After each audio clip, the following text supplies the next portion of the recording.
Halo, assalamualaikum sahabat Rumah Sakit Punter. Kembali lagi kita dalam acara Ngosan, ngobrol santai bersama Rumah Sakit Punter. Nah, kali ini kita kedatangan tamu spesial dari unit gizi Rumah Sakit Punter.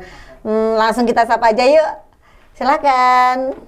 Assalamualaikum, perkenalkan saya Gita, ahli gizi di Rumah Sakit Punten. Nah, assalamualaikum Mbak Gita. Waalaikumsalam, Mbak. Gimana kabarnya hari ini Mbak Git? Alhamdulillah sehat, semangat selalu. Waduh, Masya Allah, semangat terus ya. Nah, kali ini kita akan bahas tentang apa ini Mbak Gita? Mau bahas pengaturan makan atau diet pada lansia agar tetap produktif. Wah, menarik sekali ya pembahasan kita kali ini. Nah, kenapa sih Mbak Gita kok penting untuk membahas diet untuk lansia sehat ini? Karena pada lansia itu kita tahu terjadi penurunan beberapa fungsi dalam organnya, termasuk kadang-kadang paling sering itu di saluran pencernaan. Ada yang dia nggak kenapa-napa tiba-tiba diare, kemudian terus nafsu makan menurun, terus ada juga yang nggak mudah merasa lapar, terus belum lagi giginya banyak yang sudah tanggal kayak gitu. Nah, itu jadi kita harus penting untuk memperhatikan makanan yang kita berikan pada lansia. Oh gitu, iya.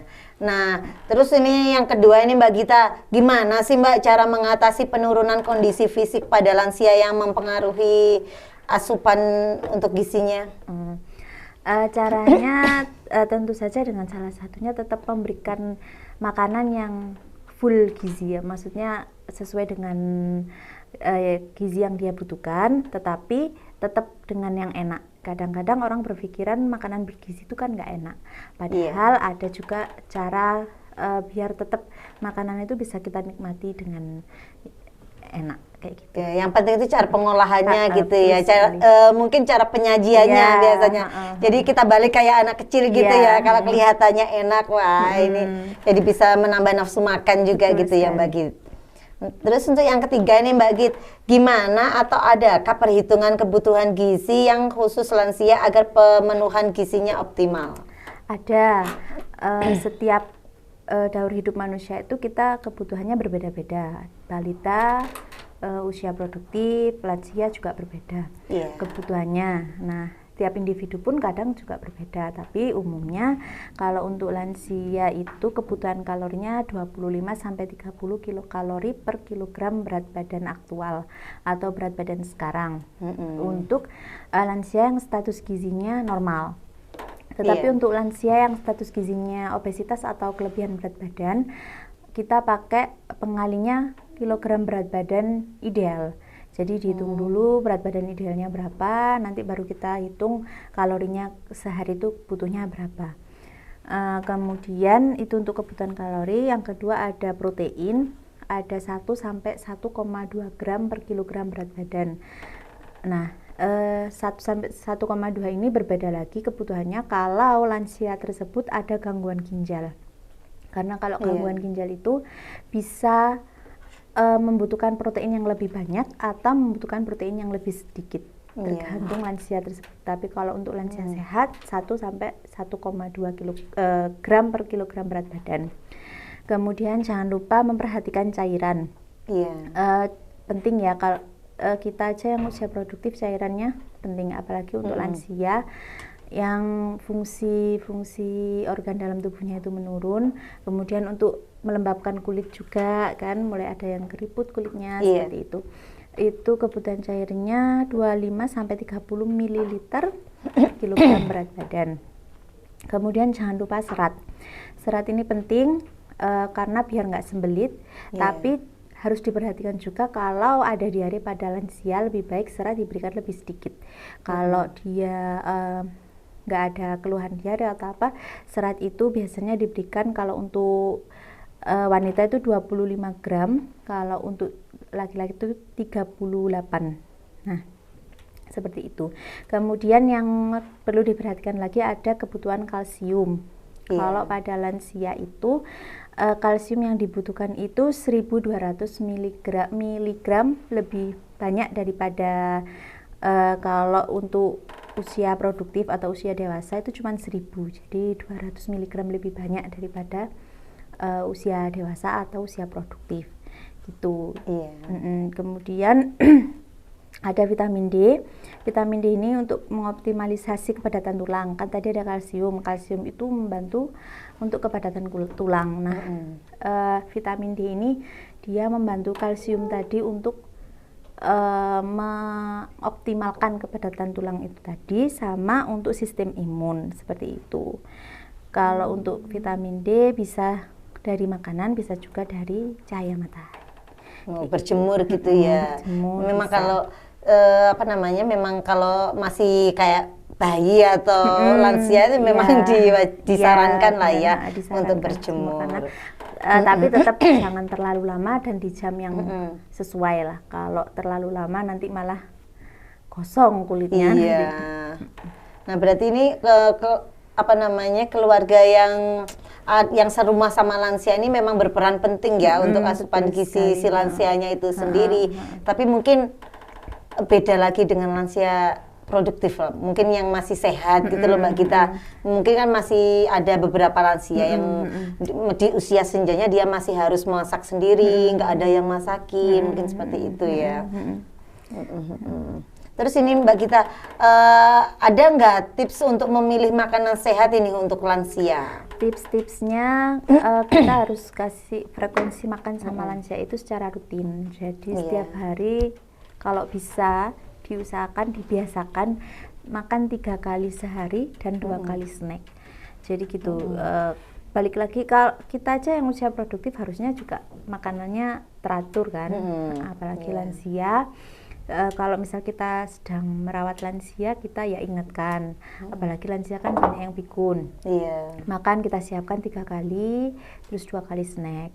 3 kali pagi, kemudian nanti snack pagi, kemudian makan siang, kemudian snack, atau makan malam atau snacknya ditaruh di malam juga enggak apa-apa, tapi sebaiknya ditaruh di antara makan tadi, jadi enggak berbarengan dengan makan.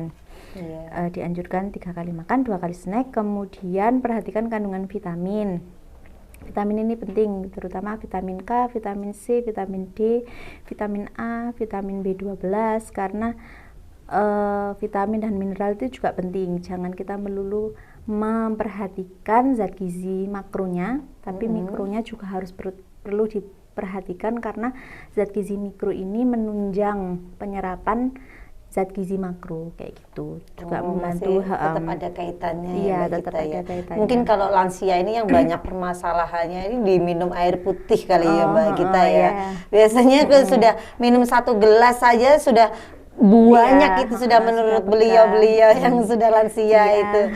Jadi itu bisa diganti nggak Mbak? Biasanya kan kalau banyak nih masyarakat nih yang minum kayak kebiasaan ngeteh, ngopi, kayak gitu tuh masih maksudnya dihitung untuk kebutuhan cairan jadi satu itu tadi nggak? Bisa.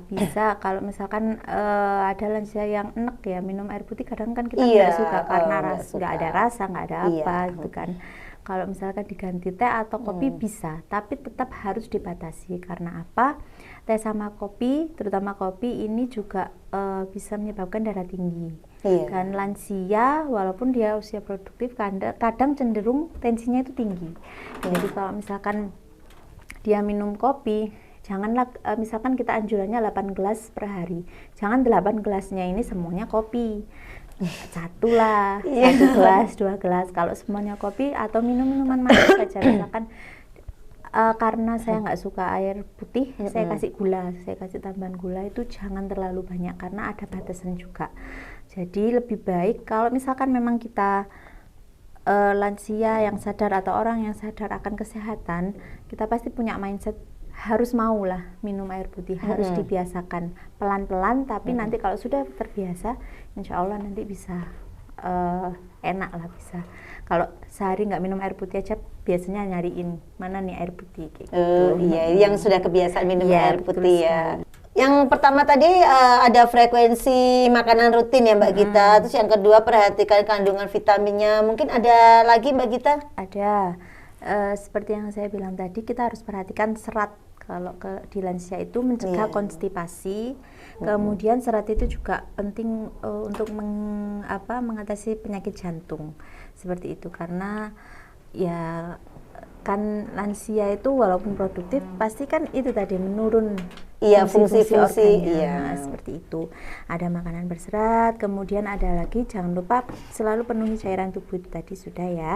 Kemudian yang terakhir pilih makanan olahan yang mudah dicerna. Jadi jangan pilih yang alot, jangan pilih yang keras. Misalkan kalau makanan digoreng kering ya digoreng jangan terlalu digoreng kering.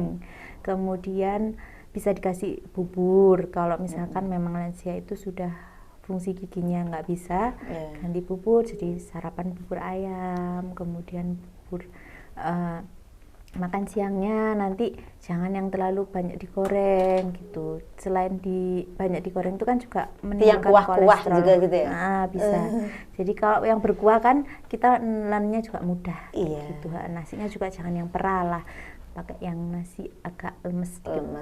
Berarti kalau misalkan makan rawon nih Mbak, ini dagingnya ini bisa diganti dengan abon gitu ya? Bisa, boleh pakai abon, atau kan kita teknik memasak itu kan banyak ya Mbak, bisa dagingnya di presto dulu, yang bisa meresap bumbunya, terus enak juga empuk gitu. Jadi kita harus pinter-pinter lah mengolahnya. Terima kasih Mbak Gita atas kehadirannya. Terima kasih juga atas informasi yang diberikan. Semoga bermanfaat untuk kita semua dan sahabat Rumah Sakit Punten yang ada di rumah.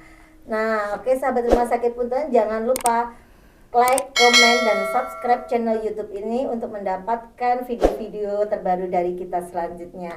Wassalamualaikum warahmatullahi wabarakatuh. Dadah.